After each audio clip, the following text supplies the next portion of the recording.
Friends, હું સાવણિયા Chinese કિચનમાં આપનું સ્વાગત કરું છું। ફ્રેન્ડ્સ, આજે આપણે બનાવશું ભરેલા કારેલા। ભરેલા કારેલાની રેસીપી આપણે પહેલાં પણ મૂકેલી છે, પણ આજે જે આપણે બનાવશું ભરેલા કારેલા એ એકદમ સિમ્પલ રીતે અને ઝડપથી બની જાય એ રીતે બનાવશું। તો ચાલો જોઈએ કઈ રીતે બનાવશું આપણે ભરેલા કારેલા।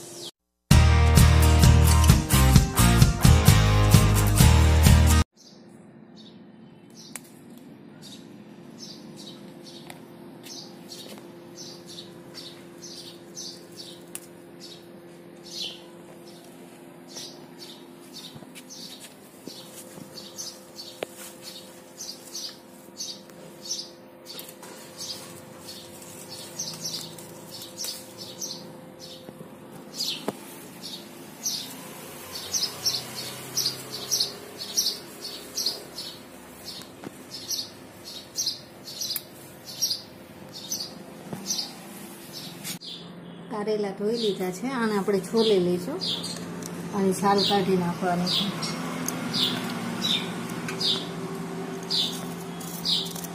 આ રીતે છરીથી આપણે આની છાલ કાઢી લઈશું।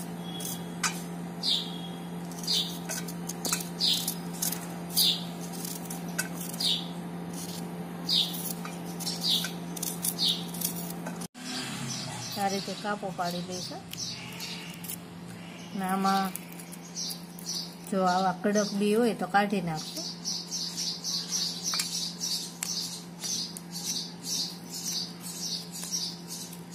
છરીની મદદથી આ બધા બી કાઢી લઈશું। જો કૂણા બી હોય તો કાઢવાની જરૂર નથી, આ રીતના કડક બી હોય તો જ કાઢવાના। આ બી કાઢી લીધા છે, હવે આને આપણે મીઠામાં નાખી દઈશું। મીઠા વાળું કરી નાખીએ।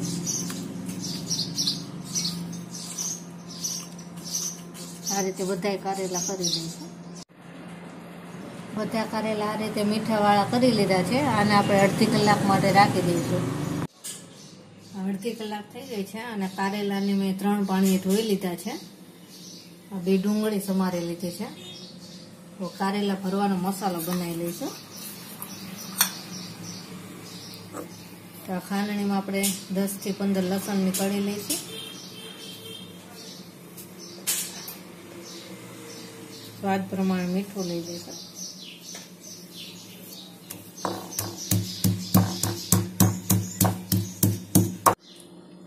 અડધી ચમચી હળદર લઈશું। 1 ચમચી ધાણા જીરું, 1 ચમચી મરચું લઈશું। આમાં થોડુંક પાણી નાખી દઈશું અને મિક્સ કરી દઈશું।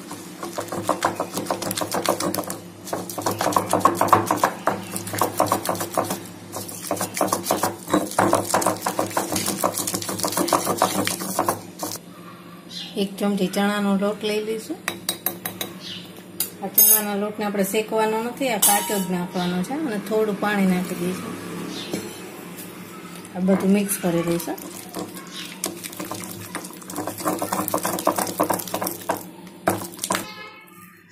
મસાલો તૈયાર થઈ ગયો છે, આપણે કારેલા ભરી લઈશું।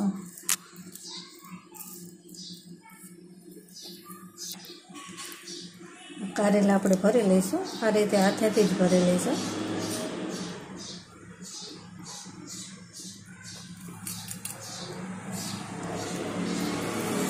આ રીતે બનાવેલા કારેલા જરા પણ કડવા નથી થતા અને બહુ સરસ બને છે।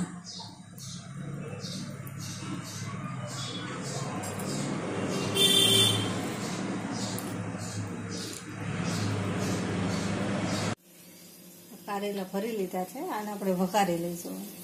આ 3 ચમચી તેલ લીધું છે અને આવી જાડા તળિયાવાળી આપણે તપેલી હોય એવી તપેલીમાં બનાવશું। 1 ચપટી હિંગ નાખી દઈશું। ડુંગળી નાખી દઈશું।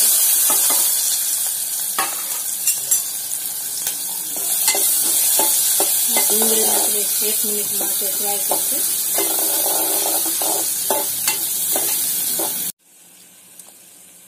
ટામેટું નાખી દઈશું।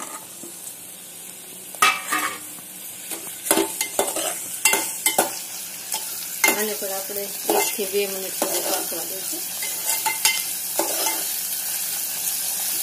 કારેલુમાં ડુંગળી થોડીક મોટી મોટી સમારેલી હોય અને આખી રે એ સરસ લાગે છે, એટલે આ રીતની જ રાખવાની. કારેલા ભરેલો આ મસાલો થોડોક વધેલો છે, 1 ચમચી જેટલો એ નાખી દઈશું.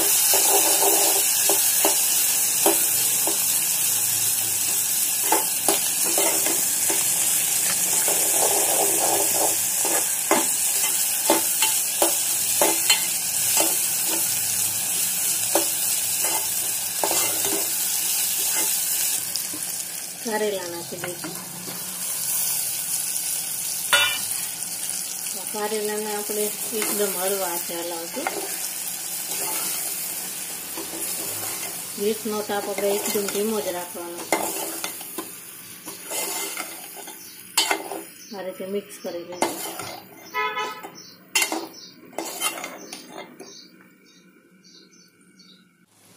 હવે આ તપેલી ઉપર આપણે આ રીતનું એક વાસણ મૂકી દઈશું. આ રીતનું કોઈ પણ વાસણ તમારી પાસે ઊંડું હોય એ મૂકી શકો છો. એમાં પાણી નાખી દઈશું. એકદમ ધીમા તાપે આપણે 20 મિનિટ સુધી પાકવા દઈશું. અડધી કલાક થઈ ગઈ છે. આને આપણે ખોલીને જોઈ લઈશું.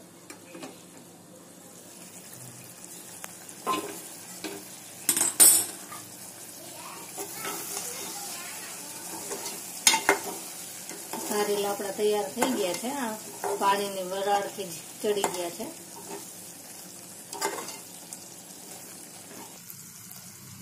ગેસ બંધ કરી દઈશું અને સર્વ કરી દઈશું.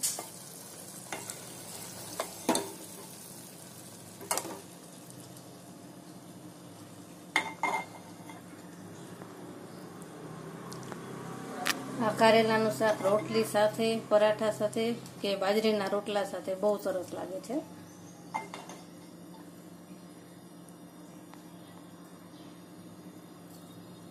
તો ફ્રેન્ડ્સ, તમને મારી આ રેસીપી કેવી લાગી તે મને કમેન્ટ્સ બોક્સમાં જણાવો અને મારી ચેનલને લાઈક, શેર અને સબસ્ક્રાઈબ કરો.